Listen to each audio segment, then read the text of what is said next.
জয় ঠাকুর। তিনিই গুরু, যিনি অন্ধকার থেকে আলোয় আসার পথ দেখান। শ্রী রামকৃষ্ণ প্রেমবিহারের পূজ্যপাদ আচার্য শ্রীমৎ স্বামী সম্বুদ্ধানন্দের প্রবচন। সাহায্যের বিনিময়ে সাহায্য। গুরুদেব আজ সবাইকেই বারবার করে বলতে লাগলেন, দেখো বাবা, সুখ ভোগের দ্বারা শুভ কর্মফল ক্ষয় হয়ে যায়। অহেতুক আরাম, যেচে টেনে সুখ ভোগ এসব তোমরা করতেই পারো, কিন্তু ওতে অনেক খরচা বেশি।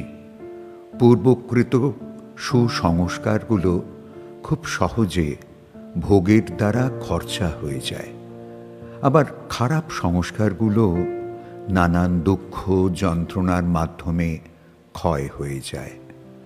সুখ ভোগ করার বাসনা কমিয়ে বরং দুঃখটা মানিয়ে নিয়ে ওই যন্ত্রণাকে সহ্য করাই ভালো। ওতে খারাপ সংস্কার ক্ষয় হবে। ভালো সংস্কার ক্ষয় করার চেয়ে মন্দ সংস্কার ক্ষয়ই তো ভালো। আমরা সবাই শুনছি। কেউ একজন প্রশ্ন করলেন, তাহলে মহারাজ আমরা কি সুখটা একেবারেই ভোগ করব না? মহারাজ বললেন, যত না পারা যায়, যা না নিলে নয়, যেটুকু না হলে নয়, ওইটুকুতেই সীমাবদ্ধ থাকা ভালো। কেন মিছেমিছে ক্ষয় করবে? প্রয়োজনের ব্যবহারে ক্ষয় নেই, অধিকে ক্ষয়। কত শত জন্মের নানান শুভ কর্ম বলে লোকে যথার্থ বিদ্যা, শিল্প ইত্যাদি অবস্থা প্রাপ্ত হয়। তারপর ওইগুলো খাটিয়েই কোনো এক জন্মে রোজগার, যশ, মান, রূপ প্রভৃতি প্রাপ্ত হয় এবং তা নিজে ভোগ করতে থাকে গতিবিধি না জেনে। ধীরে ধীরে অর্জিত পুণ্য ক্ষয় করে আবার দরিদ্র, হতভাগ্য, নিরাশ্রয় হয়ে পড়ে। নিজে ভোগ করতে নেই, যা যথোপযুক্ত তাই ব্যবহার্য, নয়তো নৈব নৈব চ। অপরের আরামে, অপরের সুখে, অপরের দুর্দশায় নিজের অর্জিত যা কিছু দিয়ে সেবা করে তৃপ্তি অর্জন করাটাই প্রকৃত সুখ। এরকম অভ্যাস করতে করতে তোমরা দেখবে তোমরাও অভ্যস্ত হয়ে পড়বে। মা বাবার কথা ভাবো না, তোমরাও তো নিজের সংসারের সকলকে ভোগ সুখ দিয়ে কেমন তৃপ্ত হও, বুঝো না? যেন আমি একবার বিদেশে গিয়েছিলাম। সেখানের ভাষা জানা না থাকায় মহা মুশকিলে পড়ি। জাহাজের ঘাটে নেমে এদিক ওদিক দেখছি। যিনি আমায় নিতে আসবেন কথা ছিল, তাকে মোটেও দেখতে পাচ্ছি না। ঘণ্টা দুয়েক দাঁড়িয়ে যেন হাঁপিয়ে উঠছি।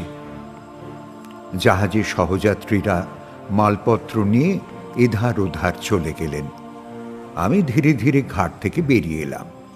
আমার কাছে ইংরেজিতে লেখা একটা চিরকুট আছে।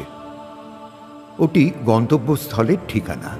অগত্যা ওটি বের করে এক ভদ্রলোককে দেখাতে তিনি চোখ বুলিয়ে জাপানি ভাষায় কি যেন বললেন। আমি এক বর্ণ বুঝতে পারলাম না। উনি চলে গেলেন। এরপর আরেকজন গাড়িওয়ালাকে বললাম, আমাকে একটু সাহায্য করবেন? আচ্ছা, এই ঠিকানাটা কোথায় বলতে পারেন? ভদ্রলোক ঠিকানা লেখা কাগজটা নিয়ে আমায় বেশ কিছু নির্দেশ দিলেন, যার সামান্যতম আমি বুঝলাম না। এই যে কি বিড়ম্বনা! সে যে এমন অবস্থায় পড়ে সেই একমাত্র বোঝে।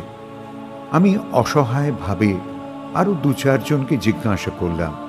দু একজন উত্তরও দিলেন, তবে সেই ইংরেজি ভাষার একটি শব্দ আমার বোঝার মতো নয়। আমার অবস্থা দেখে একজন বৃদ্ধা আমার দিকে এগিয়ে এলেন। মাথায় টুপি, পায়ে কেডস আর মোজা, সঙ্গে ছাতা, স্টিক, মাজা নুব্জ, পৃথুলা, ধবধবে ফর্সা। আমায় স্বতঃপ্রণোদিত হয়েই জিজ্ঞাসা করলেন ইংরেজিতে আমি কোথায় যেতে চাই। আমি হাঁপ ছেড়ে বাঁচলাম। আমার ঠিকানা লেখা কাগজটা বের করে ওকে দেখালাম। উনি জানালেন জায়গাটা এখান থেকে অনেক দূরে। বিদেশ বিভূঁই তাই উনি আমায় সঙ্গে করে নিয়ে যাবেন। একা গেলে আমি পথ বুঝতে পারবো না, আর এখানকার লোক বড় একটা পরিষ্কার ইংরেজি জানেনও না। উনি আমায় নিয়ে রওনা হলেন। আমিও মাতৃস্থানীয়া প্রায় 70 ঊর্ধ্ব একজন মানুষের সাহায্যে আপ্লুত হয়ে গাড়ি ভাড়া বার করে দিতে গেলাম। উনি বললেন, না না, ওটার প্রয়োজন নেই, আমি নিজের পয়সা নিজেই দেব, সেরকম সামর্থ্য আমার রয়েছে। একটু জোর খাটানোর চেষ্টা করে লাভ হলো না, এবং হবেও না বুঝতে পেরে চুপ করে গেলাম। নতুন জায়গা দেখছি আর যাচ্ছি।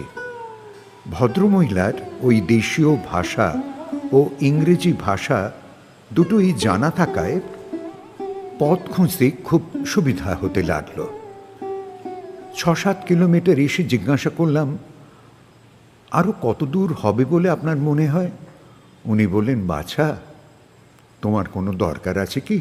আমি বললাম, না না, তা নয়, কত দূর সেটাই জানতে চাইছি। উনি বললেন, তাও প্রায় 40-45 কিলোমিটার তো হবেই। এরপর গাড়ির ড্রাইভারের সাথে ওদের ভাষায় আলোচনা করে জানালেন প্রায় 57 কিলোমিটার এখনো বাকি আছে।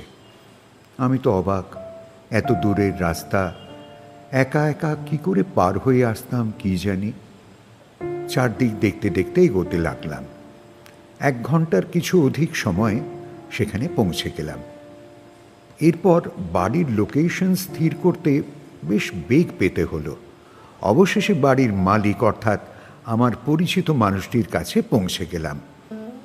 মাতৃস্থানীয়া ওই বৃদ্ধাকে ভিতরে আসতে বললাম। উনি সৌজন্য রক্ষা করে ভিতরে এসে আমাদের জানালেন ওর তাড়া আছে, কারণ ডেন্টিস্টের কাছে সময় নেওয়া হয়েছে। একটু জল আর ওখানকার মিষ্টি দেওয়া হলো। আমি এখান থেকে নিয়ে যাওয়া হাতে বানানো মিষ্টিও ওকে দিলাম। উনি খুব আনন্দ করে খেলেন আর মজা করে বললেন, যদি আমার দাঁত বন্ধুটি সায় দিত তাহলে আরো ভালো করে খেতাম। আমি হাসি তামাশার ফাঁকে জিজ্ঞাসা করলাম, আপনি আমার জন্য এতটা কষ্ট সহ্য করলেন? উনি বলেন, সে কি, আজ ভোর থেকে আমি 4টি জায়গায় বড্ড সুযোগ আর সাহায্য পেয়েছি। যারা আমায় সাহায্য করেছেন তাদের প্রত্যেকের কাছে আমি কৃতজ্ঞ। তাই যদি এবার আমার সাধ্যমতো 4টি সেবা ঠিক মতো করতে না পারি তাহলে তো খুবই অপরাধ হয়ে যাবে। আর আমি বা এরকম অপরের সাহায্য নিয়ে নিয়ে নিজের কর্মফলকে দুর্বল করব কেন? জানেন, তাই আমার মন বলল, যেটুকু সাহায্য পেয়েছি তার যতটা সম্ভব ফেরত দিয়ে নিজের দায়মুক্ত থাকাই ভালো। আসলে যতটা পাই ততটাই দিয়ে দিতে চাই। কারো সাহায্য নিলে নিজেও ঐরূপ সাহায্যের পরিস্থিতিতে সাহায্য করে ঋণ মুক্ত হতে হয়। আমি দারুণ একটা শিক্ষা নিয়েছিলাম। আমরা গল্পটা শুনতে শুনতে তন্ময় হয়ে গিয়েছিলাম। সত্যি কি সুন্দর এক নীতিবোধের গল্প। গুরুদেব বললেন, সেদিন আমার গৃহস্বামীর অনুপস্থিতির সুযোগে ভগবান যে আমায় কত বড়, কত সুন্দর এক সত্যকে আমার সম্মুখে আনলেন, তোমাদের আর কি বলবো। গুরুদেব বললেন, যাও এবার তোমরা আরতি দেখে এসো। আমরা একে একে মন্দিরের আরতি দেখতে উঠে গেলাম। মহারাজ জপ করতে গেলেন। আমি সেদিন ভগবানের দিকে শুধু তাকিয়েই ছিলাম, কিন্তু চোখের সামনে পৃথুলা, স্কার্ট পরা, সাদা চুলের মাতৃসমা সেই নুব্জ বৃদ্ধাকেই দেখছিলাম যেন। হাতে স্টিকটাও স্পষ্ট দেখতে পাচ্ছিলাম।